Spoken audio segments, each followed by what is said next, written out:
Welcome to Film Phreeks. This is Justin Llewellyn. Nettie Williams. And tonight we're going to be doing an audio review of a film that came out earlier this year in April, but unfortunately we missed it. We missed it in theaters, which is this is a film I do one of few that I regret missing in the theaters. I do too. And the film we're discussing tonight is A Quiet Place, which is directed by John Krasinski and also stars John Krasinski and his wife Emily Blunt, and this is basically the story of the movie takes place kind of in the not too distant future, where basically the human and animal populations have been devoured by these unseen kind of like extraterrestrial creatures that are kind of like aliens, but they kind of basically describe it. They have very hypersensitive hearing to where basically you have to keep quiet because any noise you can make, they can hear right there with. And you're led to believe either it's not like these creatures are really hungry and eating you. Noticing in the movie, it seems like they don't like sound. Yeah, anything that makes noise apparently is in trouble. It hurts them. Yeah. And basically, you have John Krasinski's character and his wife, played by Emily Blunt. You have her and their kids living out in this house in the middle of the woods, and they're basically having to survive and trying to not make any noise. And now here's some backstory. Now, from the trailers, I actually was really looking forward to this movie because I like the idea of them kind of making it. Because from the trailers, it kind of makes it look like the movie's kind of like in like they're using sign language throughout, and the idea of them having to be quiet in a secluded area from like these weird creatures, that shows like you know what? You want to hear something fun? I'm watching the movie, and I was looking forward to it also. But what's funny is the creatures are like the things that are after them and everything wasn't what I expected, it turned out to be a good thing, because what I was getting in the trailers, I thought it was going to be a ghost. Yeah, that's what I thought too. I thought it was going to be something like last year we had with It Comes at Night, where... And I thought it was going to be in a house. I didn't think it was actually going to be like what it turned out to be. Yeah. It's pretty much, you can kind of assume it's pretty much Armageddon, where like, half the world is dead. It's like one of those movies. Like, kind of like Walking Dead-ish, I Am Legend-ish. Yeah, definitely. Where like the world is gone. Yeah, definitely. And so I like we said before, we unfortunately missed the movie in theaters, but I'm really glad we both got a chance to watch it, because this to me is probably has one of the most original premises that I've seen in a horror film like this. And from a guy, and that's what got me, was the original premises. And had they went with the creatures killing you by eating you, and maybe Dead Ghost, the movie probably would have knocked out points for me, because that's unoriginal. Because those two processes those two things I just mentioned are heavily used yearly. So I'm kind of glad it went with a different approach. Yeah, and not to mention, it really was surprising that it was directed and starring John Krasinski, who ever since 13 Hours a couple years ago, he's really branched out into a lot of like more serious roles. Because for everyone who knows him, he was the guy from The Office who does like a lot. He was a jokester. Yeah. He was known for comedy. Like, if you looked at him in The Office, you would have thought that, okay, this is going to be the guy who might do some chick flickies, but overall might do a lot of comedy. He might be a funny guy. Yeah. But 13 Hours was a film, I think last year was when it came out. It was a couple years ago. It was 2016. 16, 2 years ago. That movie was a big surprise on him playing the main character. That blew me away, his performance. That was a big jump in his acting career. And I kind of like the serious, when he plays a serious role. I think it fits him. It does, and I think it also helps too, and maybe this is just me, but I think when he's playing serious roles, it's usually when he has a beard, because I've noticed that ever since he's been playing in 13 Hours, he's always having that beard in every movie. So he's one of those guys that if you were to shave your baby face, you look like a teenager. He really does. Like, you wouldn't believe the age gap when he has a beard and when he don't have a beard. Yeah. So he'd probably pass off early 20s and goofy, and he kind of has that little goofy kind of a. I wouldn't go in as deep as saying that he looks like a DJ Qualls kind of dorky-ish guy, but I can see why he has the beard. It fits him, actually. It makes him look bigger and tougher. Yeah, it does, and more gritty, kind of like a Hugh Jackman in Logan type look to him.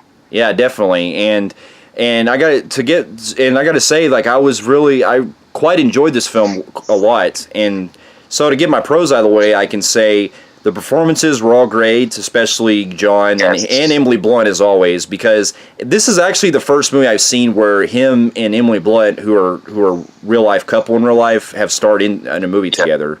And they both were phenomenal. I didn't know they were together in real life, but they both got great chemistry. Yeah, definitely. The kids did well. It was nice seeing one of these type of films that actually don't have annoying kids. Because generally, if you watch a lot of these type films, it's kind of hard to have that right young, kid cast. If you get what I'm saying. Yeah, I got you. And what's interesting a lot of these type films the kids have a hard time getting into, if they're good or not, if they can act or not. Yeah. Some of them can annoy you. Yeah, and I thought the kids did really well too, and especially the one that really surprised me was the daughter, played by an actress named Millicent Simmons. Believe it or not, this was actually this girl is actually deaf in real life, so they actually were able to cast someone who is deaf in real life to play someone like that in their character. Oh, that's cool. Yeah, that's actually pretty cool because that gives a role that she can shine in.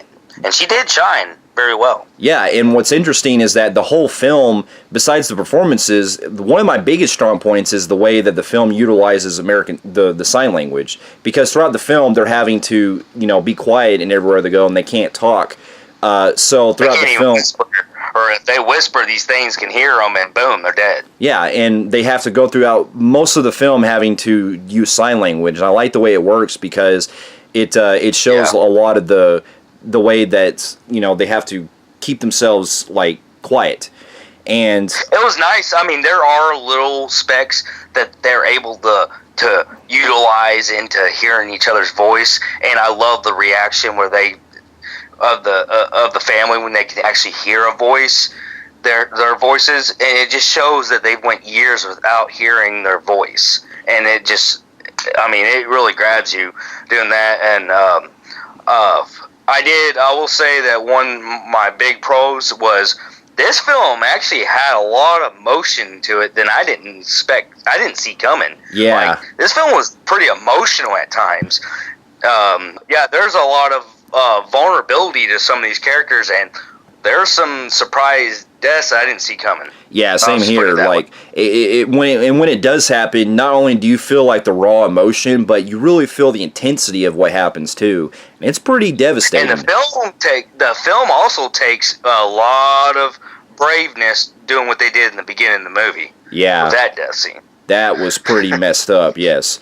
And so, to get my other big pros, I think what also really helps too with not only with the film as far as it grabbing me in the intense parts is the way the sound design is used, because the whole film, literally in the title, where they have to be quiet, I like how the way that the film cuts together with different sound parts where, when they're moving like very slowly, like in the house and stuff, it just goes quiet for quite a long time. And they have to really stand still a lot of the times, like especially when you have creatures that come inside looking for them.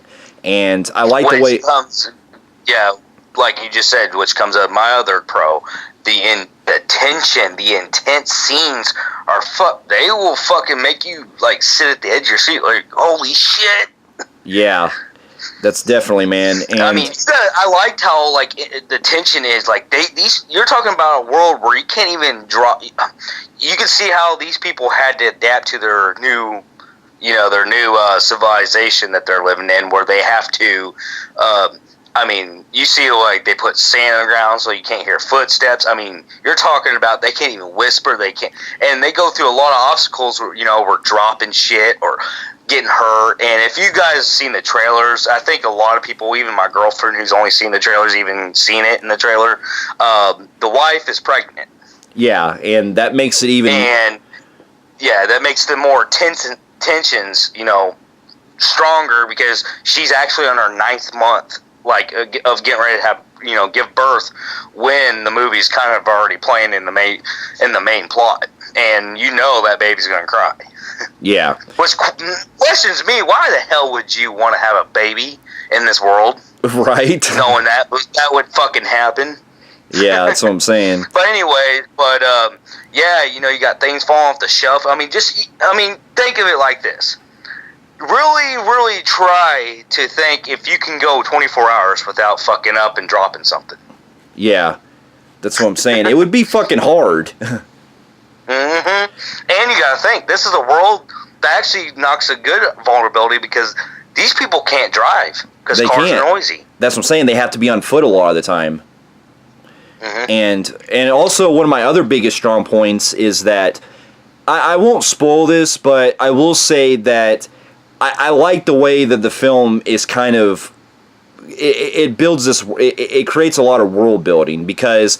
Like I said, I won't spoil what happens, but let's just say that it does kind of leave into a sequel, which I'm actually kind of on board with.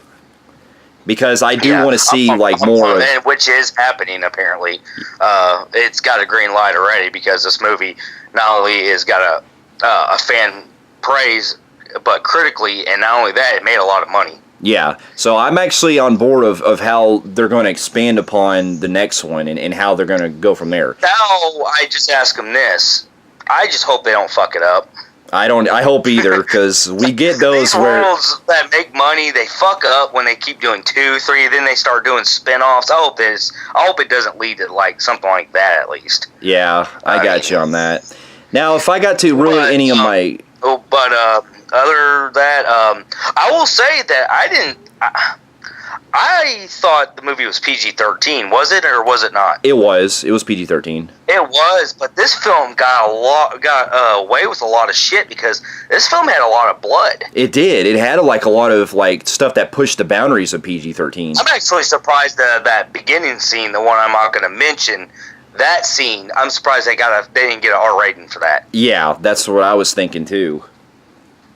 Yeah. But anyway, if I had really any minor cons, I would say there are a couple of points where some of the kids, the choices that they make in the film are questionable at times, with them not... Because there's a couple points where the kids aren't necessarily, listening to their dad, and it kind of creates a little bit of a problem later on. I don't think I wouldn't call that more of a con. That just adds more to the stress they're going through, which I like. So that wouldn't be a con for me. Though I just wish the movie could have been a lot longer. The film does feel like it's a pretty quick movie. Yeah, and there is kind of... Yeah, because it is a very straightforward survival flick. But also, that's really kind of my only minor nitpick I would have. But I in the end, the way to say the runtime being so small is, I felt like they could have added more to it. They could have done a little bit more. It just feels like when they're at that one house, other than, which is good. I'm saying the tension saves the film, really, really, it keeps you invested. It's just, I just wish they could have, added more to it.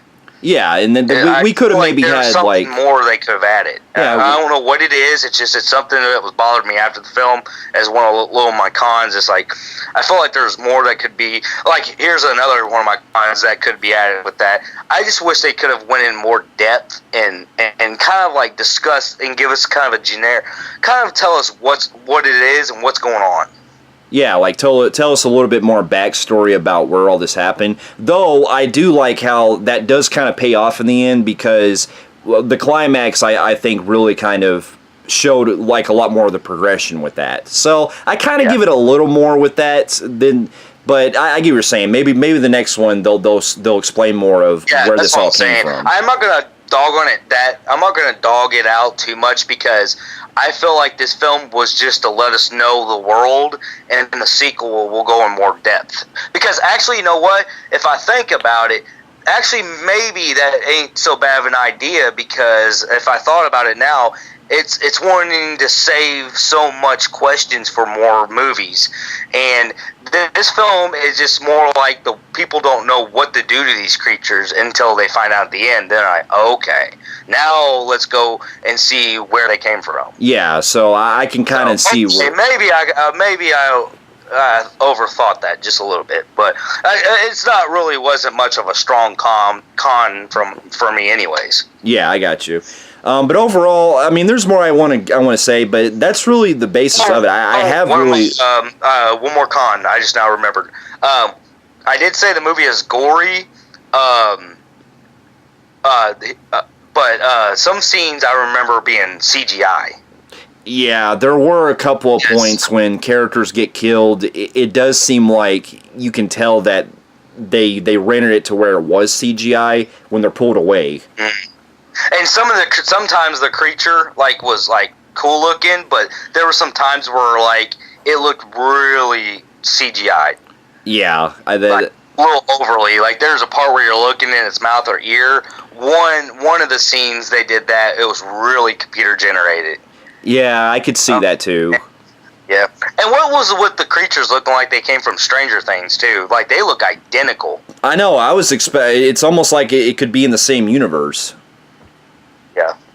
But yeah, that's I enjoyed the movie. I did really too. Good. I enjoyed it as well. It's one of the biggest surprises. Well, it's not a surprise. I kind of knew it was going to be good, but I'm really glad I got a chance to see it finally. And with that, I'm going to give the film, I think maybe a low phenomenal grade on the Film Phreeks meter. I'm going to agree with you on that one. I'm going to give it a low phenomenal grade in the Film Phreeks meter. Fair enough. And for those of you who have also seen A Quiet Place, let us know in the comments below of what you thought about it. And if you like what you see here, you can feel free to like and subscribe to our channel and check out more of our other reviews on SoundCloud and on YouTube and at our website at filmphreeks.com. And we'll be seeing you in the next review. We'll see you later.